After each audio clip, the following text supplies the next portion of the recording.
Ex-tropical cyclone Jasper is now a tropical low, but its tail is lingering over the Coral Sea, and that means it's continuing to rain in the far north of the states.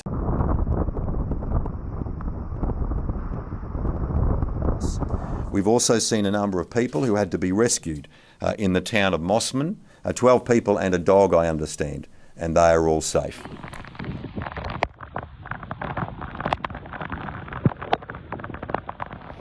Wow, look at that water rolling down under there, that's awesome.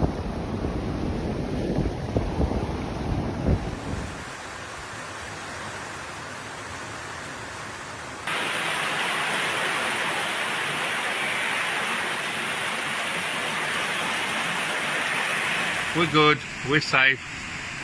It's just very wet.